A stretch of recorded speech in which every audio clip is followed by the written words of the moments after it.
ਪਿਛਲੇ ਲੰਮੇ ਸਮੇਂ ਤੋਂ ਬ੍ਰੇਨ ਔਨ ਟੀਵੀ ਤੇ ਇਸ਼ਤਿਹਾਰ ਦੇਣ ਲਈ ਕਈ ਜੋਤਿਸ਼ਾਂ, ਤਾਂਤਰਿਕਾਂ ਤੇ ਪੀਰਾਂ ਦੇ ਫੋਨ ਆ ਰਹੇ ਨੇ, ਪਰ ਹਰੇਕ ਵਾਰੀ brain on TV the team ਵੱਲੋਂ ਬੜੇ ਹੀ ਪਿਆਰ ਅਤੇ ਸਤਿਕਾਰ ਨਾਲ ਮਸ਼ਹੂਰੀ ਕਰਨ ਤੋਂ ਇਨਕਾਰ ਕਰ ਦਿੱਤਾ ਜਾਂਦਾ ਹੈ। ਇਸ ਦੇ ਬਾਵਜੂਦ ਵੀ ਕੁਝ ਲੋਕ ਜ਼ੋਰ ਪਾਉਂਦੇ ਨੇ ਕਿ ਸਾਡੀ ਮਸ਼ਹੂਰੀ ਕਰੋ, ਜਿਸ ਦੇ ਸਦਕਾ brain on TV the team ਵੱਲੋਂ ਇਹ ਫੈਸਲਾ ਲਿਆ ਗਿਆ ਹੈ ਕਿ ਜਿਹੜਾ ਵੀ ਕੋਈ ਜੋਤਸ਼ੀ, ਤਾਂਤਰਿਕ ਜਾਂ ਪੀਰ ਜੇਕਰ ਗੈਰ ਕੁਦਰਤੀ ਤਰੀਕੇ ਨਾਲ ਪੰਜਾਬ ਦੇ ਲੁੱਟੇ ਜਾ ਰਹੇ ਪਾਣੀ ਨੂੰ ਬਚਾ ਲਵੇ ਜਾਂ ਪੰਜਾਬ ਵਿੱਚੋਂ ਨਸ਼ਾ ਖਤਮ ਕਰਵਾਉਣ ਵਿੱਚ ਕਾਰਗਰ ਸਾਬਤ ਹੋਵੇਗਾ ਤਾਂ ਬ੍ਰੇਨ ਔਨ ਟੀਵੀ ਵੱਲੋਂ ਉਸ ਮਹਾਨ ਵਿਅਕਤੀ ਤੇ ਅਸਲੀ ਜੋਤਸ਼ੀ, ਤਾਂਤਰਿਕ ਜਾਂ ਪੀਰ ਦੀ ਮਸ਼ਹੂਰੀ ਸਦਾ ਵਾਸਤੇ ਮੁਫਤ 'ਚ ਕੀਤੀ ਜਾਵੇਗੀ ਤੇ ਅਲੱਗ ਤੋਂ ਮੂੰਹ ਮੰਗੀ ਫੀਸ ਵੀ ਦਿੱਤੀ ਜਾਵੇਗੀ। ਧੰਨਵਾਦ। ਇਹ ਇੱਕ ਇੰਪੋਰਟੈਂਟ ਕੁਐਸਚਨ ਹੈ ਕਿ ਗੁਰੂ ਗ੍ਰੰਥ ਸਾਹਿਬ ਦੇ ਬਾਰੇ ਗੱਲ ਕਹੀ ਗਈ ਹੈ ਕਿ ਇਹ ਇੱਕ ਜਰੀ ਹੈ ਔਰ ਕਾफ़ी इस चीज़ के उपर डिस्कशन हुई है कि गुरु ग्रंथ साहब क्या सिखा से सिर्फ एक जरिया है। ये बारे मैं कहना चाहना कि गुरु ग्रंथ साहब की जी एक डायरैक्ट इंट्रोडक्शन है, उन्हों का सिखा नाल गुरु महाराज का संबंध की है, तो वो एक गुरु का संबंध है। और गुरु एक सब तो स्ट्रोंग और सब तो मजबूत शब्द है जिहड़ा एक्सप्लेन करता कि एक सिख का, पूरी सिख कौम का गुरु साहब नाल संबंध की है।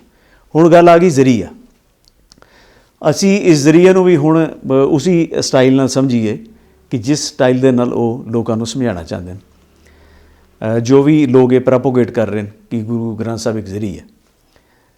हुण देखो कि सब तो पहला सवाल पैदा होंदा है कि साडा अपने फादर दे नाल की रिलेशन है, वो ऐसा किहड़ा शब्द है जिहड़ा ये एक्सप्लेन कर सके कि साडा और साडे फादर का रिश्ता की है। तो उहदे वास्ते सब तो जिहड़ा एप्रोप्रिएट शब्द है वो अंग्रेजी विच असीं कहने फादर और हिंदी विच कह देने असीं पिता जी, पंजाबी विच कोई कह दिंदा कोई दार जी कह दिंदा, कोई पापा कह दिंदा, कोई बापू जी कह दिंदा, यानी कि पिता एक जिहड़ा वो साडा जरिया है। हुण मैं कहना कि जिहड़े लोग ये कह रहे हैं कि गुरु ग्रंथ साहब एक जरिया है, वो ज़रा अपने स्कूल सर्टिफिकेट्स नूं खोल के देखण, वो अपने पासपोर्ट नूं ही खोल के देखण कि उत्थे अगर नां लिखिया उन्हां दा अपना ते अगे लिखिया सन ऑफ, क्या उत्थे ये लिखिया कि फलाना सिंह जरिया फलाना सिंह? नहीं, उत्थे लिखिया जाएगा फलाना सिंह सन ऑफ फलाना सिंह। जरिया की है? जरिया तो एक्सप्लेन ही नहीं करता रिश्ते नूं।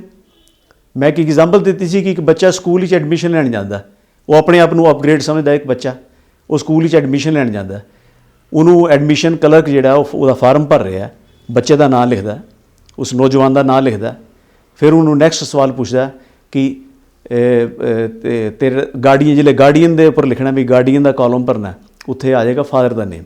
उन्होंने पूछता कि बेटे तेरे नाल कोई आया? तो वो बच्चा कहता कि हाँ मेरे नाल कोई आया। वो कहता कौन आया? वो कहता बाहर खड़े ने। वो कहता उन्होंने अंदर बुला लिया। वो जिसले अंदर आंदा, वो मास्टर वो टीचर उन्होंने पूछता कि बेटा ये कौन? बच्चा कहता ये जरियन। वो हैरान हो जाएगा, पूछेगा कि जरियन, what do you mean by जरिया? वो कहेगा जी ये जरियन क्योंकि इन्हां दे कारण मैं जन्म लिया। तो वो ये पूछ सकता उन्होंने कि क्या मतलब कि जिसले तुहाडा जन्म होना सी तो उसले एक डॉक्टर ने कि जिन्होंने जिहड़ा जरिया बने तुहाडे जन्म का? वो कहेगा नहीं ये जरिया नहीं बने, बल्कि इन्हां दे मेरे ते माता जी का इन्हां दा शादी हुई दी है, तो इन्हां दे इस संबंध के कारण, इन्हां दे इस मीडियम के कारण मैं पैदा होया। तो वो टीचर उन्होंने कहेगा भाई बच्चे तू नौजवान तू सीधा कह भी साडा मेरा फादर है। वो कहेगा नहीं जी फादर नहीं है, ये जरिया है। फादर तो हुण पुरानी गल हो गई है, हुण असीं अपग्रेड हो गए, असीं हुण इहनूं फादर नहीं कहना, जरिया कहना। So what kind of this argument would be. मैं एक चीज़ इत्थे नोट करवाना चाहना कि भाई साहब पहले अपने आप को संत अखाउंदे सी, फिर संत तो उन्होंने पूरे अपने डायस्पोरे नूं, अपने समर्थकां नूं दस्सिया कि मैं हुण संत नहीं हाँ, मैं हुण तुहाडे नाल एक तुहानूं अपना रिश्ता लगा दस्सण, मैं हुण रिश्ते विच तुहाडा भाई हाँ। अपना रिश्ता एस्टैबलिश कर लिया उन्होंने कि या तो मैनू छोटा भाई समझ लो या मैनू वड्डा भाई समझ लो उम्र के लिहाज नाल। ਆਪਣਾ ਰਿਸ਼ਤਾ ਉਹ ਐਸਟੈਬਲਿਸ਼ ਕਰ ਰਹੇ ਨੇ, ਲੇਕਿਨ ਆਪਣੀ ਐਕਸਪਲੇਨੇਸ਼ਨ ਦੇ ਵਿੱਚ ਗੁਰੂ ਦੇ ਰਿਸ਼ਤੇ ਤੇ ਸਿੱਖ ਦੇ ਰਿਸ਼ਤੇ ਨੂੰ ਗਾਇਬ ਕਰ ਰਹੇ ਨੇ। ਕਿ ਗੁਰੂ ਔਰ ਸਿੱਖ ਦਾ ਇੱਕ ਰਿਸ਼ਤਾ ਜਿਹੜਾ ਇੱਕ ਟੀਚਰ ਔਰ ਇੱਕ ਸਟੂਡੈਂਟ ਦਾ ਰਿਸ਼ਤਾ ਹੁੰਦਾ, ਉਸ ਰਿਸ਼ਤੇ ਨੂੰ ਮਿਟਾ ਦੇਣਾ ਔਰ ਆਪਣੇ ਰਿਸ਼ਤੇ ਨੂੰ ਐਸਟੈਬਲਿਸ਼ ਕਰਨਾ। ਵਾਟ ਕਾइंड ऑफ ਐਕਸਪਲੇਨੇਸ਼ਨ ਦਿਸ ਇਜ਼।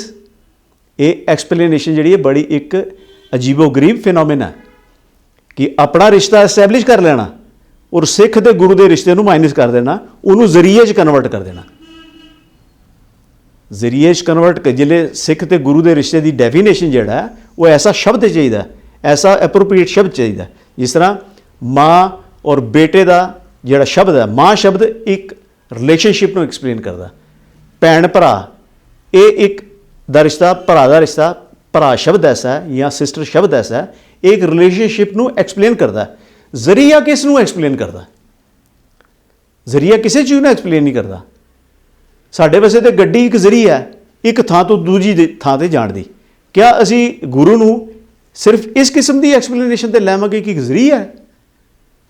ਔਰ ਦੇਖੋ ਇਹ ਗੱਲ ਕੀਤੀ ਕਿਸ ਤਰ੍ਹਾਂ ਜਾਂਦੀ ਹੈ ਕਿ ਜਿਸਲੇ ਤੁਸੀਂ ਆਬਜੈਕਟ ਕਰੋਗੇ ਕਿ ਤੁਸੀਂ ਜ਼ਰੀਆ ਕਿਉਂ ਕਿਹਾ, ਤੇ ਕਹਿਣਗੇ ਦੇਖੋ ਜੀ ਸਾਡੀਆਂ ਪੂਰਾ ਦੀਵਾਨ ਸੁਣੋ, ਅਸੀਂ ਤੇ ਗੁਰੂ ਗ੍ਰੰਥ ਸਾਹਿਬ 10 ਵਾਰੀ ਵਿੱਚ ਬੋਲਿਆ। ਬਾਕੀ 2 types of statements at a single time ਦੇ ਦੇਣੀਆਂ। ਟਾਰਗੇਟ ਕਰਨਾ ਜ਼ਰੀਏ ਨੂੰ, ਸੋਚ ਆਪਣੀ ਜ਼ਰੀਏ ਤੱਕ ਉਤਰ ਆਈ ਦੀ ਹੈ, ਲੇਕਿਨ ਨਾਲ ਨਾਲ ਬੋਲ ਦੇਣਾ ਗੁਰੂ ਗ੍ਰੰਥ ਸਾਹਿਬ। ਜਿਸਲੇ ਕੋਈ ਸਵਾਲ ਪੁੱਛੇਗਾ ਕਿ ਭਾਈ ਸਾਹਿਬ ਜਾਂ ਕਿਸੇ ਨੂੰ ਸਵਾਲ ਪੁੱਛੇਗਾ ਕਿ ਤੁਸੀਂ ਗੁਰੂ ਗ੍ਰੰਥ ਸਾਹਿਬ ਨੂੰ ਜ਼ਰੀਆ ਕਿਉਂ ਕਿਹਾ, ਤੇ ਝੱਟ ਕਹਿਣਗੇ ਜੀ ਮੇਰੀ ਪੂਰੀ ਵੀਡੀਓ ਸੁਣੋ, ਮੇਰੀ ਪੂਰੀ ਵੀਡੀਓ ਸੁਣੋ, ਆਹ ਦੇਖੋ ਮੈਂ ਕਿੰਨੀ ਵਾਰੀ ਗੁਰੂ ਗ੍ਰੰਥ ਸਾਹਿਬ ਨੂੰ ਗੁਰੂ ਗ੍ਰੰਥ ਸਾਹਿਬ ਕਿਹਾ। ਸਵਾਲ ਇਹ ਨਹੀਂ ਹੈ, ਸਵਾਲ ਇਹ ਹੈ ਕਿ ਤੁਹਾਡਾ ਕੋਰ ਇਸ਼ੂ ਕੀ ਹੈ। ਆਈਦਰ ਯੂ ਸਟੈਂਡ ਬਾਏ ਕਿ Guru Granth Sahib Guru, make it a direct and open declaration ਕਿ ਗੁਰੂ ਗ੍ਰੰਥ ਸਾਹਿਬ ਗੁਰੂ, ਜਾਂ ਓਪਨ ਡਿਕਲੇਅਰ ਕਰੋ ਕਿ ਨਹੀਂ ਇਹ ਗੁਰੂ ਨਹੀਂ, ਇਹ ਜ਼ਰੀਆ। ਤੁਸੀਂ ਇੱਕ at a given of time ਦੇ ਵਿੱਚ ਆਪਣੇ 2 ਸੈਗਮੈਂਟਸ ਨੂੰ ਐਡਰੈਸ ਕਰਨ ਦੀ ਕੋਸ਼ਿਸ਼ ਨਾ ਕਰੋ। ਇੱਕ ਕੋਰ ਕੈਡਰ ਨੂੰ ਤੁਸੀਂ ਕਨਵੇ ਕਰ ਰਹੇ ਹੋ ਕਿ ਮੈਂ ਵੀ ਗੁਰੂ ਗ੍ਰੰਥ ਸਾਹਿਬ ਨੂੰ ਸਿਰਫ ਜ਼ਰੀਆ ਹੀ ਮੰਨਦਾ ਵਾਂ, ਗੁਰੂ ਨਹੀਂ ਮੰਨਦਾ, ਗੁਰੂ ਮੈਂ ਗਿਆਨ ਨੂੰ ਮੰਨਦਾ। ਤੇ ਦੂਸਰੀ ਤਰਫੋਂ ਇੱਕ ਡਾਇਸਪੋਰੇ ਨੂੰ ਤੁਸੀਂ ਐਡਰੈਸ ਕਰ ਰਹੇ ਹੋ ਕਿ ਦੇਖੋ ਮੈਂ ਗੁਰੂ ਗ੍ਰੰਥ ਸਾਹਿਬ ਨੂੰ ਗੁਰੂ ਵੀ ਕਹਿ ਰਿਹਾ। ਸੋ ਇਹ ਡਬਲ ਸਟੈਂਡਰਡ ਦੀ ਜਿਹੜੀ ਸਟੇਟਮੈਂਟ ਹੈ ਨਾ, ਦੈਟ ਕ੍ਰੀਏਟਸ ਕਨਫਿਊਜ਼ਨ, ਜਿਸ ਨੂੰ ਮੇਰੇ ਵਰਗਾ ਸਿੱਖ ਇਹ ਕਹੇਗਾ ਕਿ ਇਹ ਤੇ ਭਾਈ ਸਾਹਿਬ ਸਾਡੇ ਨਾਲ ਧੱਕਾ ਕਰ ਰਹੇ ਨੇ।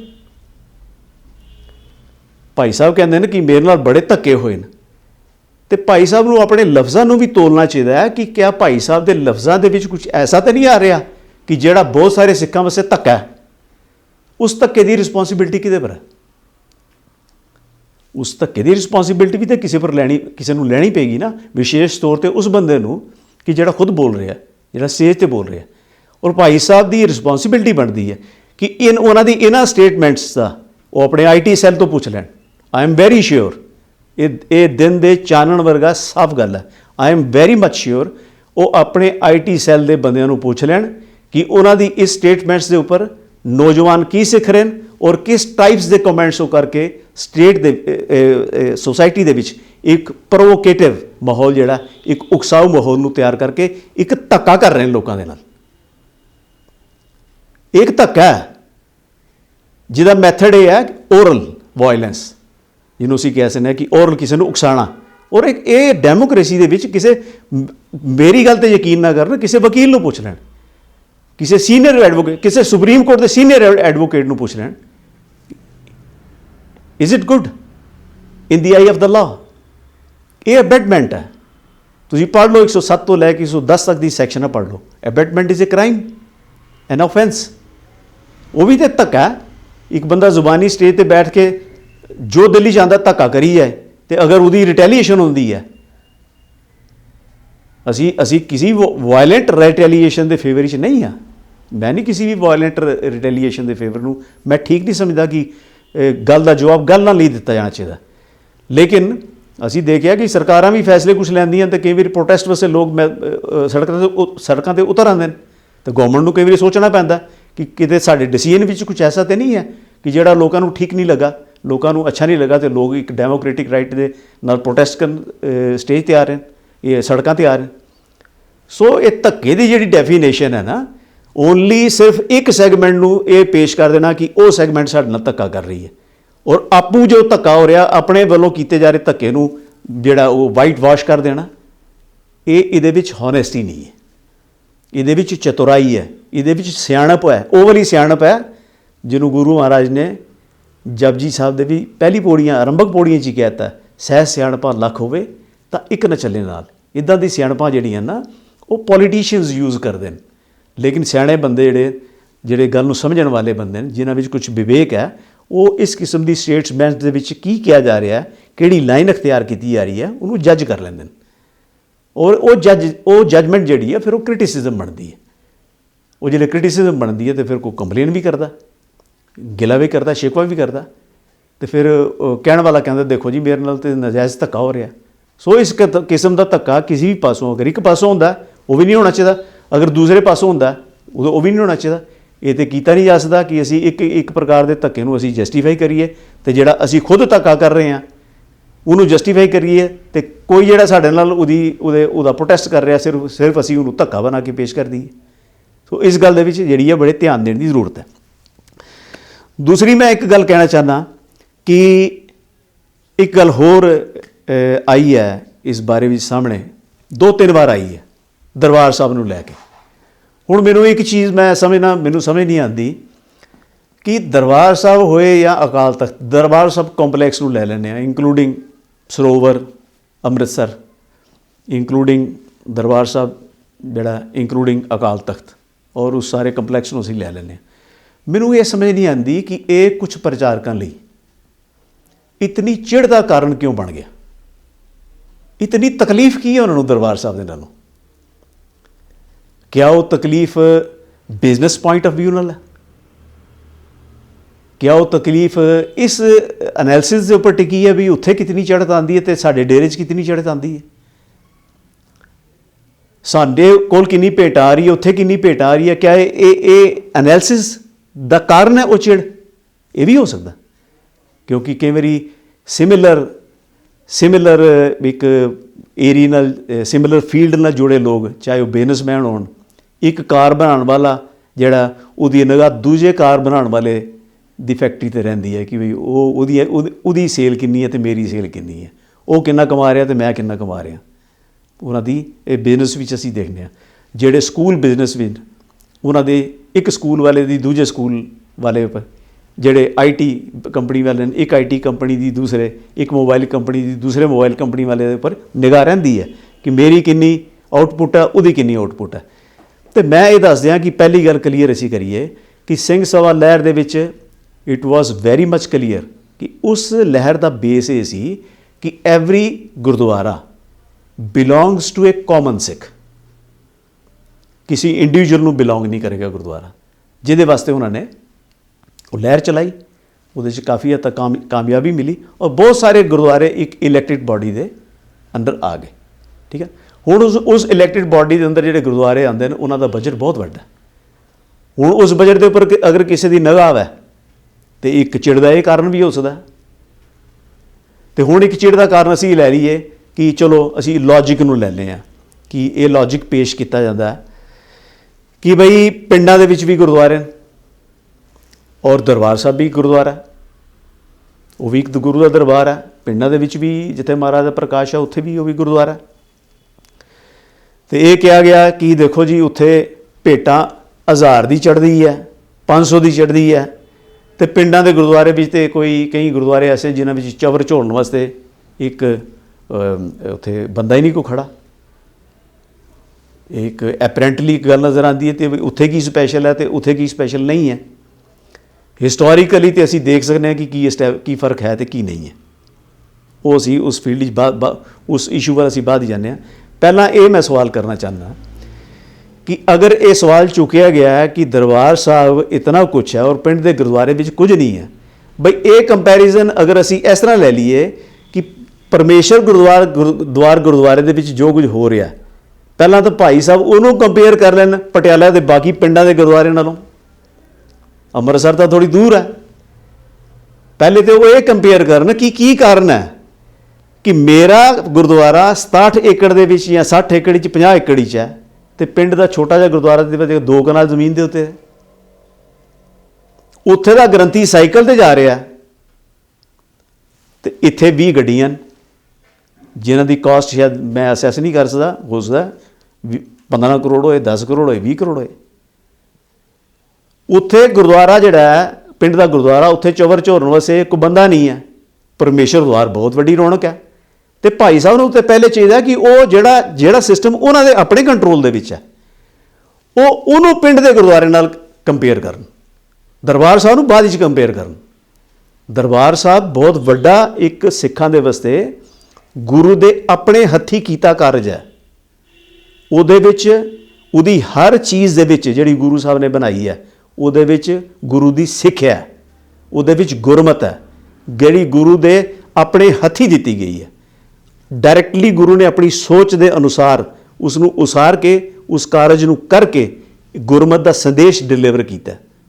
ਦਰਬਾਰ ਸਾਹਿਬ ਉਹ ਸਥਾਨ ਹੈ, ਉਸ ਨੂੰ ਕੰਪੇਅਰ ਕਿਸੇ ਹੋਰ ਗੁਰਦੁਆਰੇ ਨਾਲ ਨਹੀਂ ਕੀਤਾ ਜਾ ਸਕਦਾ, ਕਿਉਂਕਿ no other gurdwara has a that kind of history or that kind of importance ਕਿ ਉੱਥੇ ਗੁਰੂ ਸਾਹਿਬ ਆਪ ਰਹੇ, ਗੁਰੂ ਸਾਹਿਬ ਨੇ ਆਪ ਉੱਥੇ ਕੀਤਾ, ਅਕਾਲ ਤਖਤ ਦੀ ਉਸਾਰੀ ਕੀਤੀ। ਤੇ ਹਰ ਵਾਰੀ ਬੈਠ ਕੇ ਇਹ ਬੜੀ ਅਜੀਬ ਜੀ ਗੱਲ ਲੱਗਦੀ ਹੈ। ਪ੍ਰਚਾਰਕਾਂ ਨੂੰ ਇਹ ਚੀਜ਼ ਅਵੋਇਡ ਕਰਨੀ ਚਾਹੀਦੀ ਹੈ। They are not there for to just criticise Darbar Sahib. ਅਗਰ ਉਹਨਾਂ ਨੂੰ ਸ਼੍ਰੋਮਣੀ ਕਮੇਟੀ ਨਾਲ ਕੋਈ ਗਿਲਾ, ਅਗਰ ਉਹਨਾਂ ਨੂੰ ਅਕਾਲ ਤਖਤ ਦੀ ਕਿਸੇ ਕਾਰਜਸ਼ੈਲੀ ਤੋਂ ਕੋਈ ਗਿਲਾ, ਅਗਰ ਉਹਨਾਂ ਨੂੰ ਕਿਸੇ ਪੋਲੀਟੀਕਲ ਪਾਰਟੀ ਨਾਲ ਗਿਲਾ, ਤੇ ਉਹ ਸਕੋਰ ਸੈਟਲ ਕਰਨ ਵਾਸਤੇ ਦਰਬਾਰ ਸਾਹਿਬ ਨੂੰ ਟਾਰਗੇਟ ਕਰਨਾ ਅੱਛੀ ਗੱਲ ਨਹੀਂ। ਅਗਰ ਇਮਾਨਦਾਰੀ ਹੈ, ਅਗਰ ਇਤਨੀ ਹੀ ਚਿੰਤਾ ਹੈ ਪਿੰਡ ਦੇ ਗੁਰਦੁਆਰਿਆਂ ਦੀ ਐਜ਼ ਕੰਪੇਅਰ ਟੂ ਦਰਬਾਰ ਸਾਹਿਬ, ਅਗਰ ਇਤਨੀ ਹੀ ਚਿੰਤਾ ਹੈ ਪਿੰਡ ਦੇ ਗੁਰਦੁਆਰਿਆਂ ਵਿੱਚ ਆਉਣ ਵਾਲੀ ਚੜ੍ਹਤ ਦੀ ਔਰ ਦਰਬਾਰ ਸਾਹਿਬ ਆਉਣ ਵਾਲੀ ਭੇਟਾਂ ਦੀ, ਤਾਂ ਉਸ ਤੋਂ ਕੰਪੇਅਰ ਕਰਨ ਤੋਂ ਪਹਿਲੇ ਤੁਸੀਂ ਆਪਣੇ ਗੁਰਦੁਆਰਿਆਂ ਨੂੰ ਕੰਪੇਅਰ ਕਰੋ ਜਿਹੜੇ ਤੁਹਾਡੇ ਕੰਟਰੋਲ ਦੇ ਵਿੱਚ ਨੇ। ਉੱਥੇ ਦੇਖੋ ਕਿੰਨੇ ਸੇਵਾਦਾਰ ਨੇ ਤੇ ਪਿੰਡ ਦੇ ਗੁਰਦੁਆਰੇ ਸੇਵਾਦਾਰ ਕਿਉਂ ਨਹੀਂ ਹਨ। ਉੱਥੇ ਦੇਖੋ ਕਿੰਨੀਆਂ ਗੱਡੀਆਂ ਤੇ ਪਿੰਡ ਦਾ ਗ੍ਰੰਥੀ ਇੱਕ ਸਾਈਕਲ 'ਤੇ ਕਿਉਂ ਜਾ ਰਿਹਾ, ਉਹਦੇ ਕੀਰਤਨੀਏ ਮੋਟਰਸਾਈਕਲਾਂ 'ਤੇ ਕਿਉਂ ਬਾਜੇ ਲੈ ਕੇ ਘੁੰਮ ਰਹੇ ਨੇ। ਸੋ ਇਹ ਗੱਲ ਹੈ ਕਿ ਇਹ ਇੱਕ ਗਲਤ ਗੱਲ ਹੈ ਕਿ ਵੀ ਇੱਕ ਪ੍ਰਚਾਰ ਜਿਹੜਾ ਸੈਂਟਰੈਲਿਟੀ ਹੈ ਜਿੱਥੇ ਸਾਡੇ ਹਿਸਟਰੀ ਦੀ ਐਸੋਸੀਏਟਿਡ ਹੈ, ਅਸੀਂ ਉਹਨੂੰ ਇਹਨਾਂ ਛੋਟੀਆਂ ਪ੍ਰੈਟੀ ਗੱਲਾਂ ਦੇ ਨਾਲ ਟਾਰਗੇਟ ਕਰਨਾ ਸ਼ੁਰੂ ਕਰ ਦਈਏ। ਇਹਦੇ ਵਿੱਚ 2 ਚੀਜ਼ਾਂ ਹੀ ਸਾਹਮਣੇ ਆਉਂਦੀਆਂ ਕਿ ਗਿਲਾ ਕੁਝ ਹੋਰ ਹੈ ਤੇ ਕੱਢਿਆ ਜਾ ਰਿਹਾ ਦਰਬਾਰ ਸਾਹਿਬ ਦੇ ਉੱਪਰ। ਇੱਕ ਪੋਸੀਬਿਲਿਟੀ ਇਹ ਹੈ ਚਿੜ, a sense of business competition। सो इस अंदाज ना कुछ भी होए वॉट एवर इट इज़ कि अगर ये दोनों अंदाज अगर प्रवेल कर रहे हैं, ये दोनों अंदाज़ों के बारे में इस तरह की टिप्पणियाँ दरबार साहब के उपर करना, इस तरह के कॉमेंट करना, उन्होंने अवॉइड करना चाहिए। वो मेरे ख्याल दे नाल साडी हिस्टोरीसिटी जिहड़ी है दरबार साहब के प्रति जिहड़ा गुरु साहब का अपना इंटेंशन है, जिहड़ी जिस इंटेंशन दे नाल वो एक सेंट्रल प्लेस क्रिएट किया गया गुरु साहब ने, तो वो वल ध्यान देने की लोड़ है, बड़े सीरीयसली सोचने की लोड़ है। और कई बंदे तो इत्थे तक कह रहे हुण जिस तरह कहता दरबार साहब के सरोवर नूं तलाक कह देता, तो जो गुरु साहब ने उसका नाम रखा वो क्यों ना पुकारिया जाए। अगर मेरा नाम हरदेव सिंह है तो मेरे नाम तो अगर मेरा नाम हरदेव सिंह डॉकूमेंट में लिखा गया, मेरे पेरेंट्स ने रखा तो मेरा नाम लिखा गया, तो मैनू तो ऑफिशियली हरदेव सिंह ही पुकारिया जाएगा, हरदेव सिंह ही मेरा तस्वुर किया जाएगा। चाहे मैं कितने नौकरी करा तो भी मैं हरदेव सिंह हाँ, चाहे मैं क्राइम करा तो मैनू तो भी आइडेंटिफाई किया जाएगा एज हरदेव सिंह। गुरु साहब ने नाम रखा अमृतसर, गुरु साहब ने नाम रखा विवेक सर, गुरु साहब ने नाम रखा संतोख सर, तो असीं उसका नाम बदल के कर दिए तला, तो फिर असीं गुरु साहब का की सत्कार करने हैं। फिर साड़ा सत्कार सिर्फ लिप सर्विस है लोगों को दिखाने वास्ते कि असीं गुरु साहब का सत्कार करने हैं। गुरु साहब के रखे नाम नूं असीं बिगाड़ रहे हैं, उस तरह उसकी छेड़ पा रहे हैं जिस तरह किसी को छेड़ना होंदा, जिस लोग बच्चे छेड़ पाते हैं एक दूजे की, असीं गुरु स्थानां नूं दी छेड़ां पातीआं। इत्थे जी मच्छियां दा मूत है, ये तलाब है, तो ये कोई सेंस नहीं है गल करन दी, ये कोई मैच्योरिटी नहीं है। ये तो प्रोवोक करना है किसी को, जानबूझ के प्रोवोक करना, धक्का करना एक कौम दे नाल धक्का करना और कौम दे विच कौम दा पार्ट एंड पार्सल बन के धक्का करना, ये अकृतज्ञता है, ये इररिस्पॉन्सिबिलिटी, ये ग्रेव इररिस्पॉन्सिबिलिटी। सो ये है कि मैनूं नहीं समझ आती कि ये करना की चाहते, ना ना किसी शहीद का लिहाज है, ना इतिहास का लिहाज है, गुरु के कीते काम का लिहाज ही नहीं है। तो फिर यह दावा करना असी गुरु का सत्कार करने हैं, बस असी किंज सत्कार करने हैं। बई तुसी किंज सत्कार करो, it is not your personal affair, ये थोड़ा ज्याती मामला नहीं है सिर्फ, ना ही मेरा ज्याती मामला। अगर असी एक कौम है, जब असी एक कौम ही नहीं है, अगर असी कौमीयत का पार्ट ही नहीं अपने आप को समझते, तो फिर जो मर्जी करते जाओ। But when you are addressing whole of the nation, whole of the कौम थ्रू ऑल मीनस, चाहे फेसबुक होए या होए अपना यूट्यूब होए या टैलीविजन के इंटरव्यूज़ होण या छोटे छोटे क्लिप्स होण व्हाट्सएप के उपर, जिसले उन्होंने दे थ्रू तुसी एंटायर एक कम्यूनिटी नूं एड्रैस कर रहे हो, तो फिर उस कम्यूनिटी के प्रति रिस्पॉन्सिबल बनो। अपने सेंटीमेंट्स नूं तुसी सेंटीमेंट्स समझो, तो दूजे दे सेंटीमेंट्स नूं तुसी मजाक समझो। अपने काम नूं तुसी कहो कि असी दिमाग स्ट्रैच कर रहे हैं, तो गुरु के कारज नूं तुसी कहो कि वो तो कख भी नहीं, वो तो तलाब है, वो जरिया है। तो फादर नूं कदे कोई बंदा जरिया कहंदा? जरिया शब्द रिलेशन नूं एक्सप्लेन करदा कि तुहाडा रिलेशन की है। जरिया तो एक पैन भी हो सकता कापी ते लिखण दा, जरिया तो एक गड्डी भी हो सकती है एक थां तो दूजी थां जाण दी। गुरु जरिया नहीं है।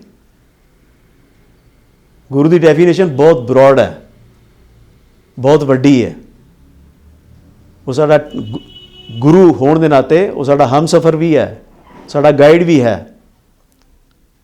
एक गुरु दी एक बहुत वड्डी एक दुनिया दे विच एक बड़ी वड्डी उहदी एक अपने ही किस्म की एक मिसाल है कि 10वें पातशाह जी ने सानू खालसे दे सिर एक टाइप की उन्होंने अपनी पार्टनरशिप दी जान तो पहले, उन्होंने अपना पार्टनर बनाया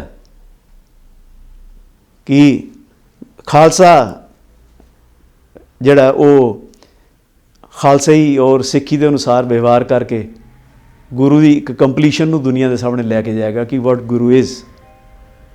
ही is not just a philosopher, he is also an actor to perform some duties in the society. वो जिम्मेवारी साडे ते पाई सी, असी उस जिम्मेवारी नूं छड्ड के गुरु की पोजीशन तो उन्होंने थले उतार रहे हैं। उन्हें सानू किस पोजीशन पर बिठाया, असी उसकी पोजीशन को खत्म कर रहे हैं कि जरिए है सिर्फ इन्नी सारी गल कह के।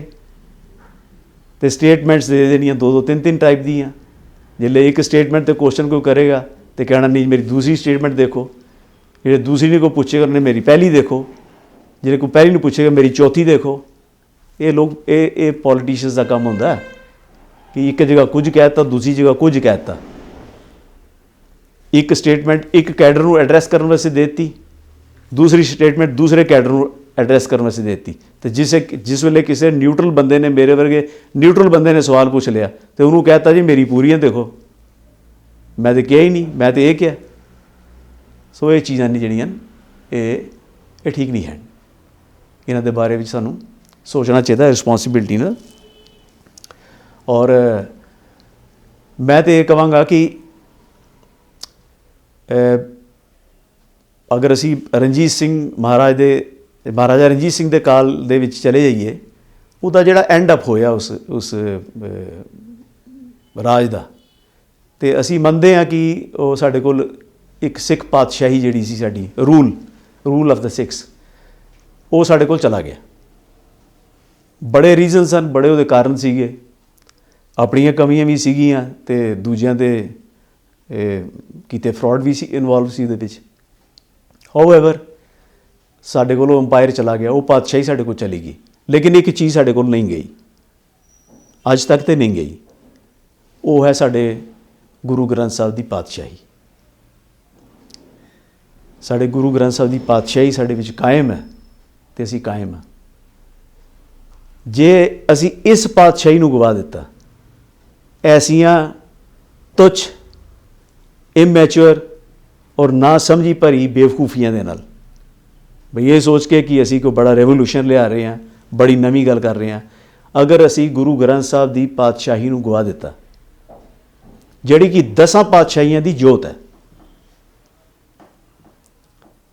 ਅਗਰ ਅਸੀਂ ਗੁਰੂ ਗ੍ਰੰਥ ਸਾਹਿਬ ਦੀ ਪਾਤਸ਼ਾਹੀ ਨੂੰ ਗਵਾ ਦਿੱਤਾ ਫਿਰ ਸਾਡੇ ਕੋਲੋਂ ਇੱਕ ਅੱਗੇ ਹਨੇਰੇ ਇੱਕ ਕਹਿੰਦੇ ਨਾ ਕਿ ਇੱਕ ਹਨੇਰੀ ਅੰਧਾ ਖੂਹ ਜਿਹੜਾ ਉਹਦੇ ਸਿਵਾਏ ਸਾਡੇ ਕੋਲ ਕੁਝ ਵੀ ਨਹੀਂ ਹੈ, ਅਸੀਂ ਉਹਦੇ ਵਿੱਚ ਡਿੱਗਾਂਗੇ ਜਾ ਕੇ।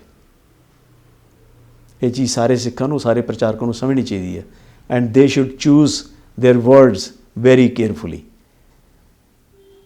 ਆਪਣੇ ਸ਼ਬਦਾਂ ਦੀ ਚੋਣ ਸਟੇਜ ਦੇ ਉੱਪਰ ਬੜੀ ਕੇਅਰਫੁਲੀ ਕਰੋ ਕਿਉਂਕਿ ਸਾਰੀ ਜਨਤਾ ਨੂੰ, ਸਾਰੀ ਸੰਗਤ ਬੇਵਕੂਫ ਨਹੀਂ ਬਣਾਈ ਜਾ ਸਕਦੀ। ਇਹ ਪ੍ਰਾਈਜ਼ ਪੇ ਕਰਨੀ ਪਏਗੀ ਸਾਨੂੰ, ਸਾਡੀ ਕੌਮ ਨੂੰ ਪ੍ਰਾਈਜ਼ ਪੇ ਕਰਨੀ ਪਏਗੀ ਅਗਰ ਅਸੀਂ ਗੁਰੂ ਸਾਹਿਬ ਦੀ ਪਾਤਸ਼ਾਹੀ ਨੂੰ ਗਵਾ ਦਿੱਤਾ। ਤੇ ਗੁਰੂ ਗ੍ਰੰਥ ਸਾਹਿਬ ਜੀ ਸਾਡੇ ਪਾਤਸ਼ਾਹ, ਅਸੀਂ ਆਪਣੀ ਡਿਊਟੀ ਸਮਝ ਕੇ ਉਸ ਪਾਤਸ਼ਾਹੀ ਨੂੰ ਕਾਇਮ ਰਹਿਣ ਦੇਈਏ, ਨਹੀਂ ਤੇ ਸਾਰਾ ਪ੍ਰਚਾਰ ਬੇਕਾਰ ਹੈ। ਇਹ ਸਾਰਾ ਪ੍ਰਚਾਰ ਇਹ ਹੈ ਕਿ ਅਸੀਂ ਆਪਣਾ ਟਾਈਮ ਪਾਸ ਕਰ ਲਈਏ ਗੁਰੂ ਦੇ ਸਿਰ ਉੱਪਰ, ਭਵਿੱਖ ਵਿੱਚ ਕੀ ਹੋਏਗਾ ਸਾਨੂੰ ਕੋਈ ਕੰਸਰਨ ਨਹੀਂ ਹੈ। ਇਹ ਆਪਣਾ ਟਾਈਮ ਟਪਾਉਣ ਦੀ ਗੱਲ ਹੈ। ਫਿਰ ਇਹ ਸਿੱਖੀ ਦਾ ਕੋਈ ਦਰਦ ਨਹੀਂ ਹੈ ਇਹਦੇ ਵਿੱਚ, ਸਿੱਖੀ ਪ੍ਰਤੀ ਕੋਈ ਰਿਸਪੌਂਸਿਬਿਲਟੀ ਨਹੀਂ ਹੈ ਇਹਦੇ 'ਚ।